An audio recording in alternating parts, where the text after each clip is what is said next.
ಗಜಮುಖನಾನಿನ ಪಾದವನೇ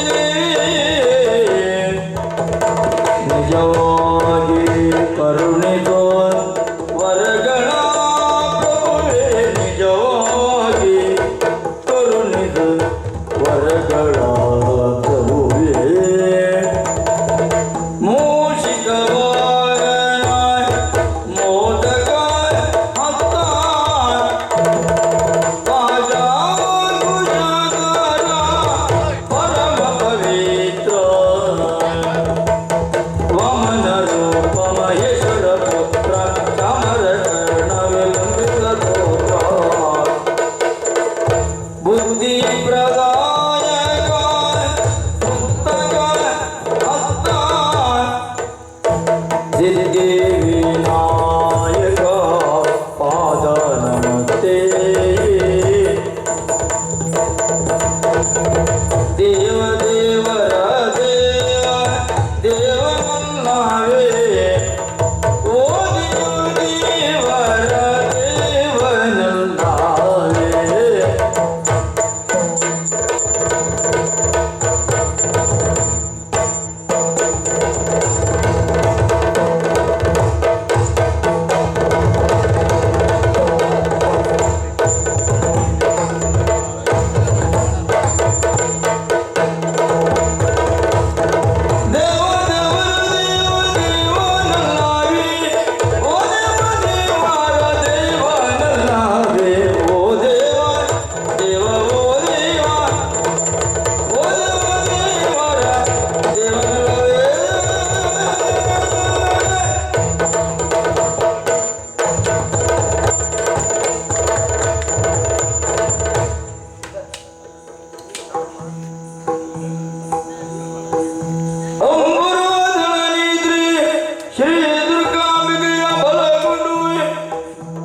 ಭಕ್ತಿಯೊಳಂಬಿಕಾದುತ ವಿಘ್ನರಾಜನ ಇದು ಸಂತುದಿಜೆ ಅಂಬುಂದಿ ಆತ್ಮಜ ಕೈ ಮುಗಿದಂಬುಜಾಸನ ಮಾಣಿಯರ ಪಾದಾಂಬುಜ ಗುಣಮಠದ ವರ್ಣಿಪೆನು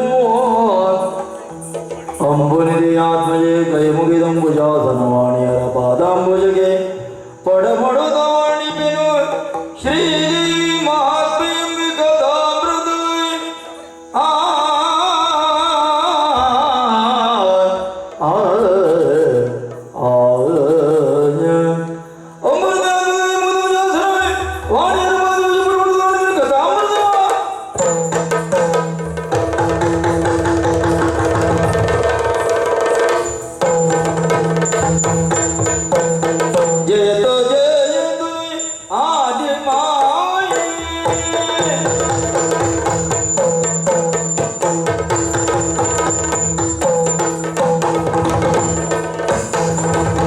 जयतो जयतु आदिमायि सर्व भयविनाशिनी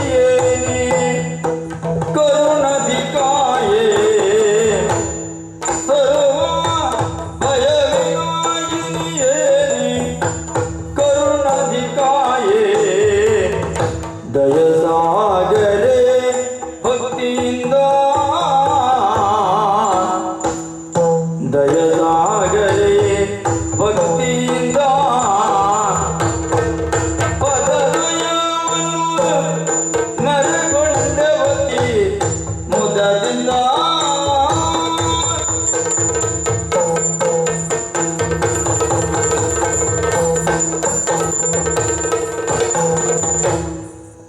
ಜಯ ಜಯ ಜಗಜ್ಜನನಿ ಎತ್ತ ನೋಡಿದ ರತ್ತ ಜಲರಾಶಿ ಗಾಢಾಂಧಕಾರ ಆಲದ ಮರದ ಮೇಲೆ ನಾವು ತೇಲಿ ಬರುತ್ತಿರುವಾಗ ಕೇಳಿಸಿತು ಓಂ ಎಂಬ ಪ್ರಣವ ಮಂತ್ರ.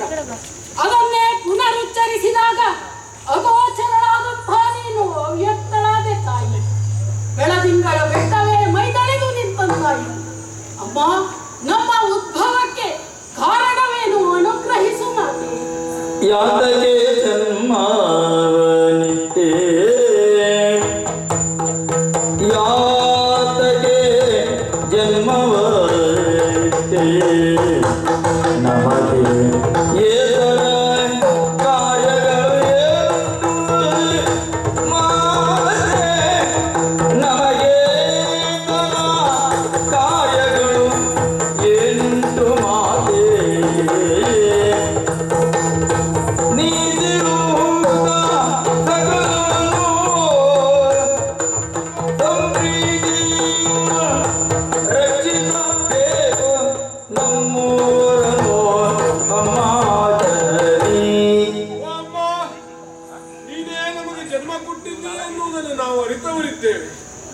ಆದರೆ ಜನ್ಮ ಕೊಡುವುದಕ್ಕೆ ಕಾರಣವಾದರೂ ಏನು? ನಮ್ಮ ಹುಟ್ಟಿಗೆ ಕಾರಣವೇನು? ನಾವು ಮಾಡಬೇಕಾದ ಕಾರ್ಯಗಳೇನು? ಒಂದೊಂದು ತಿಳಿಯದೆ ನಾವು ನಿನ್ನನ್ನೇ ಆಶ್ರಯಿಸಿ ಬಂದಿದ್ದೇವೆ. ಎಲ್ಲವನ್ನು ನಮಗೆ ತಿಳಿಸಬೇಕಮ್ಮ. ನೀನಲ್ಲದೆ ಅನ್ಯರ್ಯಾರಿಗರೋ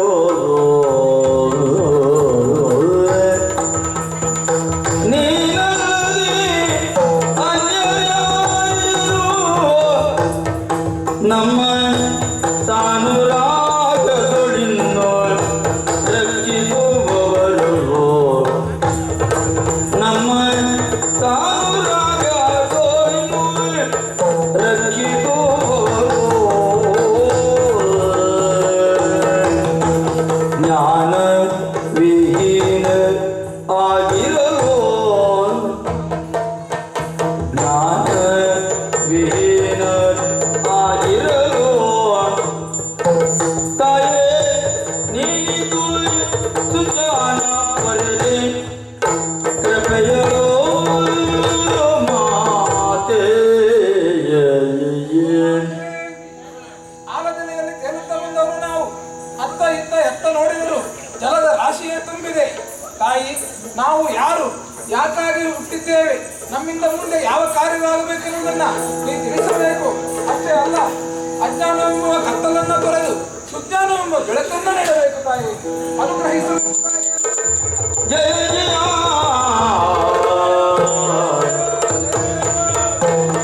ಹೋದ ಕಲ್ಪದಿ ಲಯವಾದ ಪ್ರಪಂಚ ಮೋದದಿ ತ್ಯಜಿಸೋರೆ ಕಾಯ್ದು ನೀಣದ ಲಯಗೊಳಿಸುವ ಹದನಕ್ಕೆ ಆದಿರಿ ನೀವು ಮೂರು ಮಕ್ಕಳೇ. ಅಕಾರ ಉಕಾರ ಮಕಾರ ನಾದ ಬಿಂದು ದೋಷ ತ್ರಿದೋಷ ಸಪ್ತ ಸ್ವರಗಳು ಸೇರಿ ಓಂಕಾರ. ಓಂಕಾರ ಸ್ವರೂಪಿಣಿ ಆದಿಮಾಯ ಆದಿಶಕ್ತಿಯಾದ ಮಕ್ಕಳೇ, ತೋರುತ್ತಿರುವ ಈ ಜಲರಾಶಿಯ ಮಧ್ಯೆ ದಿಕ್ಕು ಕಾಣದೆ ನಿಂತಿಸುತ್ತಿರುವ ಓ ನನ್ನ ಮಕ್ಕಳೇ, ನಿಮ್ಮನ್ನೆಲ್ಲ ಸೃಷ್ಟಿಸಿದವಳು ನಾನೇ ಇದ್ದೇನೆ. ನಿಮ್ಮ ಸೃಷ್ಟಿಗೂ ಬಲವಾದ ಉದ್ದೇಶ ಉಂಟು ಮಕ್ಕಳೇ. ಏನಮ್ಮ? ಕಳೆದ ಕಲ್ಪದಲ್ಲಿ ಲಯವಾಗಿರುವ ಈ ಪ್ರಪಂಚವನ್ನ ಮುಂದೆ ಬರುವ ಶ್ವೇತವರಹ ಕಲ್ಪದಲ್ಲಿ ಪುನಃ ಸೃಷ್ಟಿಸಿ ಪಾಲಿಸಿ ಲಯಗೊಳಿಸಬೇಕಾಗಿ ನಿಮ್ಮನ್ನ ಸೃಷ್ಟಿಸಿದವಳು ನಾನಿದ್ದೇನೆ. ಮಕ್ಕಳೇ, ಕೇವಲ ಸೃಷ್ಟಿ ಮಾತ್ರದಿಂದ ನಿಮ್ಮ ಕಾರ್ಯ ಆಗುವುದಕ್ಕೆ ಸಾಧ್ಯವೇ ಇಲ್ಲ.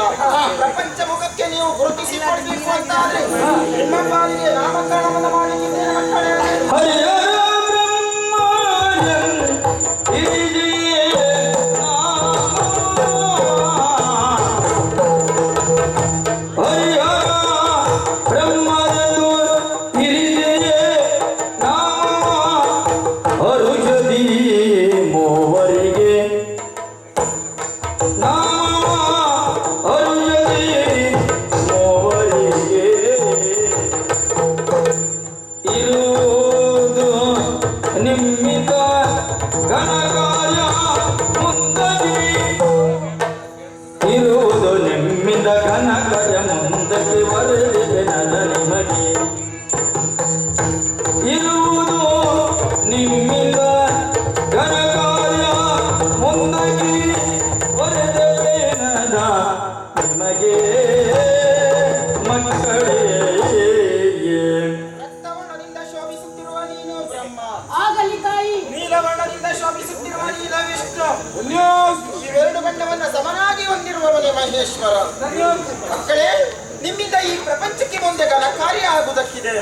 ಸೃಷ್ಟಿ ಸ್ಥಿತಿ ಲಯ ಈ ಮೂರೂ ಕಾರ್ಯಗಳು ನಿಮ್ಮಿಂದ ಆಗಬೇಕು ಅಂತಾದ್ರೆ ನಿಮಗಿರುವುದಕ್ಕೊಂದೊಂದು ಲೋಕ, ಮಾಡುವುದಕ್ಕೊಂದೊಂದು ಕಾರ್ಯ, ಹಿಡಿಯುವುದಕ್ಕೊಂದೊಂದು ಆಯುಧ, ಒಂದೊಂದು ಗುಣವನ್ನು ನಾನು ಅನುಗ್ರಹ ಮಾಡಲಿಕ್ಕಿದ್ದೇನೆ ಮಕ್ಕಳೇ. ಮಗನೇ ಬ್ರಹ್ಮ, ನೀನು ಇರಬೇಕಾಗಿರುವಂತ ಲೋಕ ಸತ್ಯಲೋಕ, ಮಾಡುವಂತ ಕಾರ್ಯ ಈ ಪ್ರಪಂಚದಲ್ಲಿ ಸಕಲ ಜೀವರಾಶಿಗಳನ್ನ ಸೃಷ್ಟಿಸುವಂತದ್ದು. ರಾಜಸ ಗುಣವನ್ನು ನಿನಗೆ ಅನುಗ್ರಹಿಸಿದ್ದೇನೆ, ಹಿಡಿಯುವುದಕ್ಕಿಗೋ ದಂಡಾಯುಧವನ್ನು ಕೊಡ್ತಾ ಇದ್ದೇನೆ. ಮಗನೇ ನೀನೇ ಇರುವಂತ ಲೋಕ ವೈಕುಂಠ, ಮಾಡುವಂತ ಕಾರ್ಯ ಬ್ರಹ್ಮನು ಸೃಷ್ಟಿಸಿರುವಂತ ಜೀವಿಗಳನ್ನ ಪಾಲನೆ ಮಾಡುವಂತದ್ದು. ಸತ್ವಗುಣವನ್ನು ನಿನಗೆ ಅನುಗ್ರಹಿಸಿದ್ದೇನೆ. ಹಿಡಿಯುವುದಕ್ಕೆ ಚಕ್ರಾಯುಧವನ್ನು ಕೊಡ್ತಾ ಇದ್ದೇನೆ.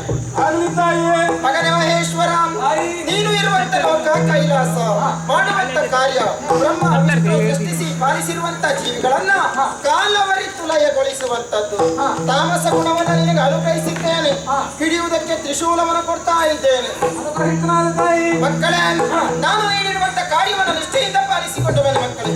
ತಾಯಿ, ನಾವು ನಮ್ಮ ಕಾರ್ಯದಲ್ಲಿ ಸದಾಕಾಲ ನಿರತರಾಗಿರುತ್ತೇವೆ. ಯಾವುದೋ ಒಂದು ಸಂದರ್ಭದಲ್ಲಿ ನಮಗೆ ಸಂಕಷ್ಟ ಬಂತು ಅಂತ ಆದ್ರೆ ಆಗ ಏನನ್ನ ಮಾಡುವುದು? ಮಕ್ಕಳೇ,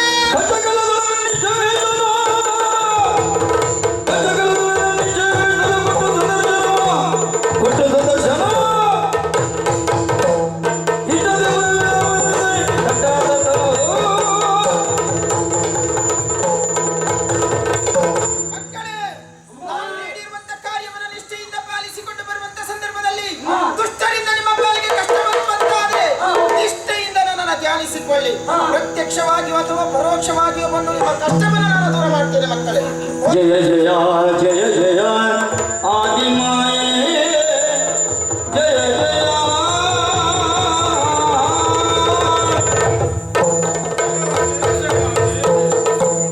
ಜನನಿಯು ನಮಗೆಲ್ಲರಿಗೂ ಒಂದೊಂದು ಕಾರ್ಯವನ್ನು ಅನುಗ್ರಹಿಸಿದ್ದಾಳೆ. ಆ ಕಾರ್ಯದಲ್ಲಿ ನಾವು ನಿರತನಾಗೋಣ. ಜಯ ಜಯ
ಕಲ್ಪದೆ ಪ್ರಳಯ ಹೊಂದಿದ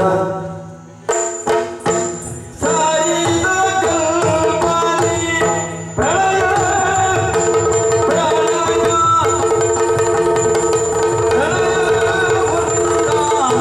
ದರೆಯಲ್ಲ ಸರಿದ ಕಲ್ಪದೆ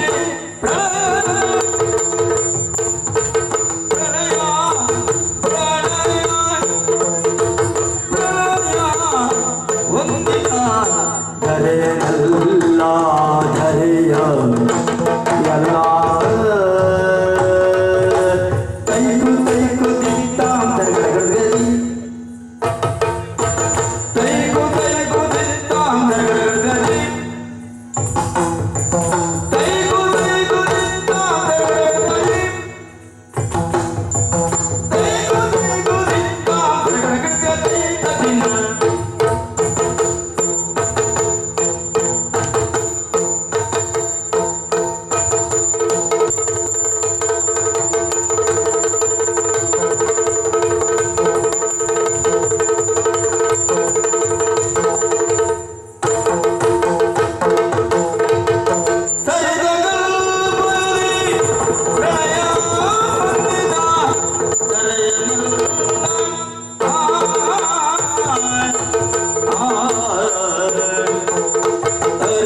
ಹೋಗೋದಲೆ ವಿಧಿಯ ಜಠರವ ಅರಿಯು ಹೋಗುತ್ತಲೆ ವಿಧಿಯ ಜಠರವ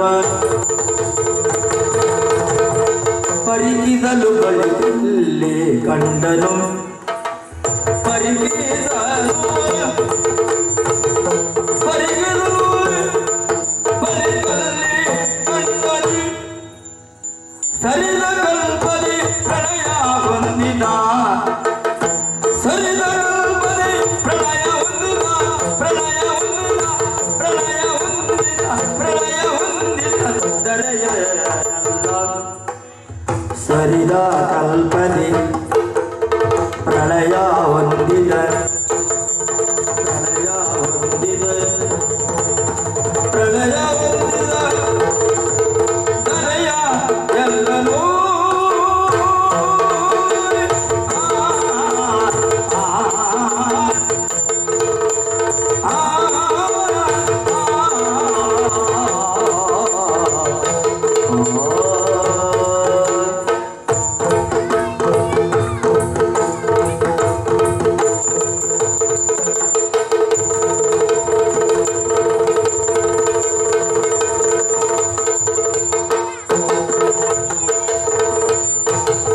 ಹರಿಯು ಬಗುದಲಿ ವಿಧಿಯ ಜಡರವ ಹರಿಯು ಬಗುದಲಿ ವಿಧಿಯ ಜಡರವ ಪರಿಗಿಸಲು ಬಳಿ ಕಲ್ಲಿ ಕಂಡನು ಪರಿಗಿಸಲು ಬಳಿ ಕಲ್ಲಿ ಕಂಡನು ಸರಿದ ಕಲ್ಪದಿ ಸರಿದ ಕಲ್ಪದಿ ಸರಿದ ಕಲ್ಪದಿ ಪ್ರಳಯ ಹೊಂದಿದ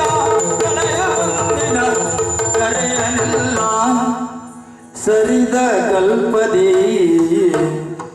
ಪ್ರಳಯ ಪ್ರಳಯ ಹೊಂದಿದ ದರೆಯ ಎಲ್ಲ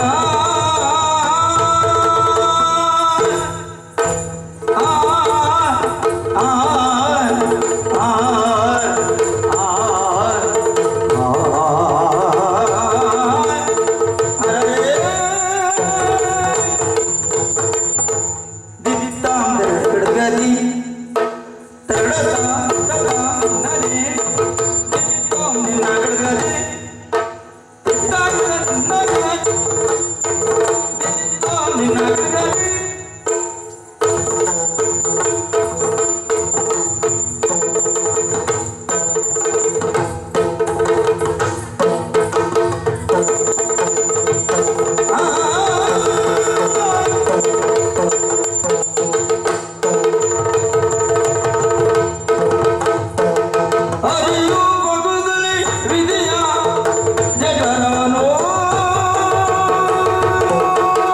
ದೀಪ್ ದೀಪ್ ದೀಪ್ ದಿದ್ದತ ದಿದ್ದತ ದಿದ್ದತ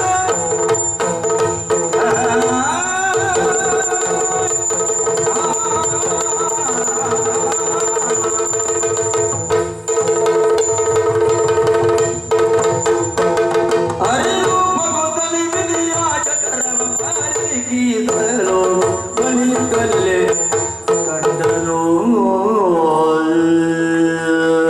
ಅಪ್ಪ, ತಾಯಿಯಾದಂತಹ ಆದಿಮಾಯೆ ಒಂದು ನಮ್ಮನ್ನ ಹರಸಿದಳು. ಅಷ್ಟೇ ಅಲ್ಲ, ಹೇಳಿದ್ದಾರೆ ಏನಂತ ತ್ರಿಮೂರ್ತಿಗಳಾದ ನಮಗೆ ಯಾರು ಯಾರಿಗೆ ಯಾವ ಯಾವ ಕಾರ್ಯ ಯಾವ ಯಾವ ಲೋಕ ಎನ್ನುವುದು. ಅದೇ ರೀತಿಯಲ್ಲಿ ಸೃಷ್ಟಿಯಾದಂತಹ ಭೂಮಿಯನ್ನು ಸೃಷ್ಟಿಯಾದಂತಹ ಜಗತ್ತನ್ನು ಪಾಲಿಸಿಕೊಂಡು ಹೋಗಬೇಕಾದ ಕರ್ತವ್ಯ ಹುರಿಯಾದ ನನಗೆ ಕೊಟ್ಟಿದ್ದಾಳೆ. ಅಷ್ಟೇ ಅಲ್ಲ, ಪ್ರತಿಯೊಬ್ಬರಿಗೂ ಒಂದೊಂದಾದ ಕಾರ್ಯವನ್ನು ಕೊಟ್ಟಿದ್ದಾರೆ. ಅಲ್ವಾ ಆದರೆ ನಮ್ಮಲ್ಲಿಯೇ ವಾದ ಎನ್ನುವುದು ಆರಂಭ ಆಯ್ತು. ಹೌದಪ್ಪ, ಏನೇ ಆಗಲಿ ಎಲ್ಲರೂ ಸಮಾನರಾಗಿದ್ದಾಗ, ಸಮಾನವಾದ ಅಧಿಕಾರ ಎನ್ನುವುದಿದ್ದಾಗ ಅವರವರ ಒಳಗೆ ಈ ವಾದ ವಿವಾದ ಹೌದು ಎನ್ನುವುದು ಇರುವುದೇ ಇದ್ದು ಸಹಜವಾಗಿ. ಮತ್ತೆ ಮನಸ್ತಾಪ ಎನ್ನುವುದು ಹೌದಪ್ಪ ಬ್ರಹ್ಮ ಹೇಳಿದಂತಹ ಮಾತು, ನಿಮ್ಮೀರುವರಿಗಿಂತಲೂ ತಾನೇ ಶ್ರೇಷ್ಠ. ತಾನು ಸೃಷ್ಟಿಯನ್ನೇ ಮಾಡದೆ ಹೋದ್ರೆ ನೀ ಏನನ್ನು ಪಾಲಿಸ್ತೀಯ, ಅಲ್ವಾ ನೀನು ಏನನ್ನು ಲಯಗೊಳಿಸ್ತೀಯ ಎನ್ನುವುದು ಅವನ ಪ್ರಶ್ನೆ. ಅವನ ಆಲೋಚನೆ ಬಂದ ತಪ್ಪು ಅಂತ ಹೇಳುವುದಿಲ್ಲ. ಆದ್ರೆ ಅದಕ್ಕಾಗಿ ವಾದ ವಿವಾದ ಉಂಟಾಯಿತು. ಹರ ಎನ್ನುವವ ನನ್ನಲ್ಲಿ ಮೊದಲೇ ಐಕ್ಯನಾಗಿದ್ದ. ಹೌದಾ? ಬ್ರಹ್ಮನ ಈ ವಾದ ವಿವಾದದಲ್ಲಿ ನಾನು ಬ್ರಹ್ಮನಿಗೆ ನನ್ನ ಮತ್ತು ಬ್ರಹ್ಮನಲ್ಲಿ ಪಂದ್ಯ ಏರ್ಪಾಡಾಯಿತು. ಹಾ ವಾದ ವಿವಾದ ಹಾ. ಹಾ ನಾನು ಅವನ ಉದರವನ್ನು ಹೊಕ್ಕುವುದು, ಹಾ ಅವನನ್ನ ಉದರವನ್ನು ಹೊಕ್ಕುವುದು. ಓಹೋ ಹೌದಪ್ಪ. ಹಾ ಮೊದಲು ನಾನು ಅವನ ಉದರವನ್ನು ಹೊಕ್ಕಿದೆ. ಹೊಕ್ಕಿದ್ದೀರಿ? ಹೌದಪ್ಪ. ಏನಾದರೂ ಸಿಕ್ಕಿದೆಯಾ? ಅಯ್ಯಯ್ಯೋ, ಹಾ ಸಿಕ್ಕಿದ್ದು ಅಂದ್ರೆ ಒಂದೆರಡಲ್ಲ. ಯಾವುದೆಲ್ಲ? ಅಯ್ಯೋ, ಹೋದ ಕಲ್ಪದಲ್ಲಿ ಲಯವಾದ, ಪ್ರಳಯದಲ್ಲಿ ಅಂತ್ಯವಾದ ಹಾ. ಧರೆ ಪ್ರಪಂಚ ಎಲ್ಲವೂ ಹಾ ಅವನ ಹೊಟ್ಟೆಯಲ್ಲಿ ಉಂಟು. ಓಹೋ ಅದನ್ನೆಲ್ಲ ನೋಡಿದೆ. ಹಾ. ಅಷ್ಟೇ ಅಲ್ಲ, ಮತ್ತೆ ಆತನ ಜಠರ ಎನ್ನುವುದು ಹಾ. ಸ್ವರ್ಣಮಯವಾದದ್ದು. ಓ ಅಬ್ಬಬ್ಬಾ. ಒಳ್ಳೆ ಚಿನ್ನ. ಹಾಗಾಗಿ ಅದನ್ನು ನೋಡಿ ಹಾ ಬ್ರಹ್ಮನಿಗೆ ಹಿರಣ್ಯ ಗರ್ಭ ಎನ್ನುವ ಹೆಸರು ನಾನಿಟ್ಟಿದ್ದೆ. ಸಂತೋಷ. ಹಾ. ಹ್ಮ್ ಅಷ್ಟೆಲ್ಲ ನೋಡಿ ಅವನ ಹೊಟ್ಟೆಯಲ್ಲಿ ನಾನಿರುವಂತಹ ಸಂದರ್ಭ ಹಾ ನನಗೆ ಹೊರಗೆ ಬರುವುದಕ್ಕಾಗಬಾರದು ಎನ್ನುವ ಕಾರಣಕ್ಕೆ ದ್ವಾರ ಬಿಡಲಿಲ್ಲ? ಇಲ್ಲಪ್ಪ, ಹಾ 9 ದ್ವಾರಗಳಲ್ಲಿ 8 ದ್ವಾರವನ್ನ ಬಂಧಿ ಮಾಡಿದ, ಓ ಬಂಧಿಸಿದ್ರು. ಬಂಧಿಸಿದ್ರು. ಹಾ ಅದು ನೀವೇನ್ ಮಾಡಿದ್ರಿ? ನನಗೆ ಹೊರಗೆ ಬರ್ಲಿಕ್ಕೆ ದಾರಿ ಕಾಣಲಿಲ್ಲ. ಯಾವ್ದಾರ ಒಂದು ದ್ವಾರ ಹುಡುಕ್ಬೇಕಿತ್ತು. ಕೊನೆಗೆ 8 ಬಿಟ್ರೆ ಇನ್ನು 1 ಉಳಿತಲ್ಲ, ಹೌದು. ಅಧೋದ್ವಾರ. ಓ ಕೆಳಗಡೆ ದ್ವಾರ, ಹಾ ಹಿಂದಿನ ದ್ವಾರ. ಹೌದಪ್ಪ. ಹಾ ಅದೇ ದ್ವಾರದ ಮೂಲಕವಾಗಿ ನಾನು ಹೊರಗಡೆ ಬಂದೆ. ನೀವು ಪುಣ್ಯಾತ್ಮ ಮರ ಒಂದು ಜಾಗ ಬಿಟ್ಟಿದ್ದ. ಮತ್ತೆ ಹಾ ಅವನನ್ನ ಹೊಟ್ಟೆಯಲ್ಲಿ ಹ್ಮ್ ಹೊಕ್ಕಬೇಕು. ಹಾ ಹಾಗೆ ಪಂಥ ಎನ್ನುವುದು ಹಾ ಅವನನ್ನ ಹೊಟ್ಟೆಯಲ್ಲಿ ಹೊಕ್ಕಿದ, ಏನೇನನ್ನ ನೋಡಿದ. ಹಾ ಹೌದಪ್ಪ. ಹೌದು. ಈಗ ನೀವು ಅವನ ಹೊಟ್ಟೆಯಲ್ಲಿ ಹೋಗ್ಬೇಕು. ನಾನು ಅವನ ಹೊಟ್ಟೆಯಲ್ಲಿ ಹೊಕ್ಕಿ ಆಯ್ತು, ಹಾ ಎಲ್ಲವನ್ನು ನೋಡಿದ್ದಾಯ್ತು. ಹಾ ಈಗ ಹಾ ಹರನ ತಾಮಸ ಗುಣ, ಹಾ ಬ್ರಹ್ಮನ ರಜೋಗುಣ, ಹಾ ನನ್ನ ಸತ್ವಗುಣ ಹೌದು. ಎಲ್ಲವೂ ಒಂದಾಗಿ ಒಂದು ರೀತಿ ಮಿಶ್ರಣ ಆಗಿ ಹೋಗಿದೆ. ಓ ನಿದ್ರೆ ಬರ್ತಾ ಇದೆ ಈಗ? ಹಾಗಾಗಿ ಒಂದು ರೀತಿಯ ಜಡ ಆವರಿಸಿದ ಹಾಗೆ ಅನುಭವ. ಜಾಡ್ಯ. ಹಾ ಹಾ ನಿದ್ದೆ ಮಾಡಿದ್ರೆ ಹಾ. ಜಾಡ್ಯದ ನಿದ್ರೆ ಆಗ್ಬಾರ್ದು. ಹೌದು. ಹೌದಪ್ಪ, ಅದು ತಮೋಗುಣವನ್ನು ಇನ್ನೂ ಹೆಚ್ಚಿಸ್ತದೆ. ಹೌದಪ್ಪ. ಹಾಗಾಗಿ ಹಾ ಯೋಗ ನಿದ್ರೆಗೆ ಜಾರಬೇಕೆನ್ನುವಂತಹ ಆಲೋಚನೆಯನ್ನು ಮಾಡಿದ್ದೇನೆ. ಹಾ ಹಾಗಾಗಿ ತಡ ಮಾಡುವುದಿಲ್ಲ. ಹಾ ಕರಾರವಿಂದೇನ ಪದಾರವಿಂದಂ ಮುಖಾರವಿಂದೇ ವಿನಿಮೇಷಯಂತ. ಕೈಯೆಂಬ ಕಮಲದಿಂದ ಕಾಲೆಂಬ ಕಮಲವನ್ನು ಮುಖವೆಂಬ ಕಮಲದಲ್ಲಿ ವಿಲೀನಗೊಳಿಸಿ ಬಾಲ ಮುಕುಂದನಾಗಿ, ಹಾ ಬಾಲನಾಗಿ ಆಲದೆಲೆಯ ಮೇಲೆ ಹಾ. ಮಲಗಿಕೊಂಡು ತೇಲುತ್ತಾ ಹಾ. ಯೋಗ ನಿದ್ರೆಯಲ್ಲಿ ನಿರತನಾಗಿರ್ತೇನೆ. ಹಾ. ನೋಡೋಣ.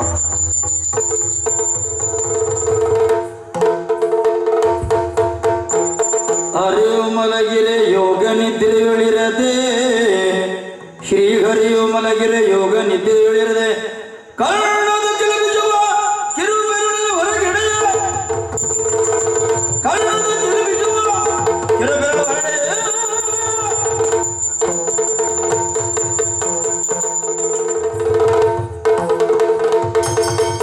ಆ ಕ್ಷಣದಲ್ಲಿ ದಾನವರು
ಮೆರೆಯುವುದೇ ಪದು ಜಲದ ಮಾದಿಯ ಹೊರತು ಬೇರೆ ನಾನಿಲ್ಲ.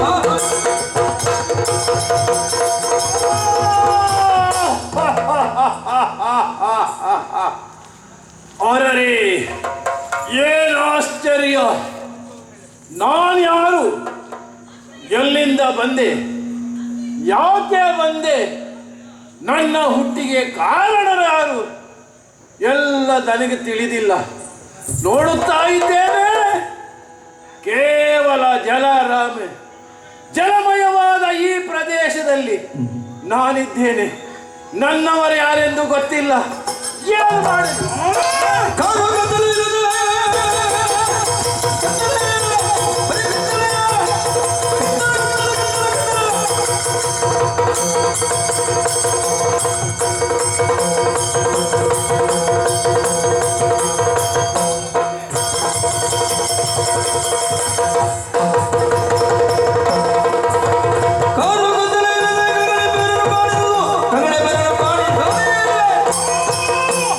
ಈ ರೀತಿಯಿಂದ ಜನ್ಮವು ಕೊಟ್ಟವರು ಯಾರು ತಿಳಿಯದ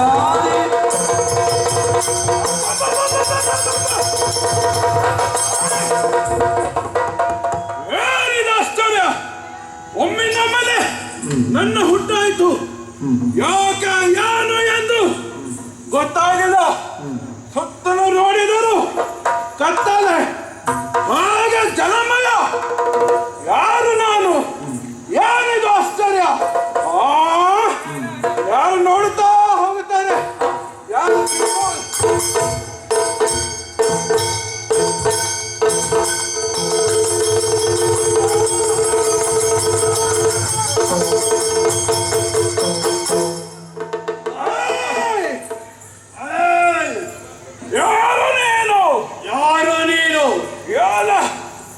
ನನಗೆ ಮತ್ತೊಂದು ಪ್ರಶ್ನೆ. ಹೇಳಲೇ, ನಾನು ಯಾರೆಂದು ನನಗೆ ಗೊತ್ತಿಲ್ಲ. ನಾನು ಯಾರು ಅಂತ ನನಗೆ ಗೊತ್ತಿಲ್ಲ. ಏನು ಆಶ್ಚರ್ಯ! ಮತ್ತೆ ಏನ್ ಮಾಡುವುದು ಇವಾಗ?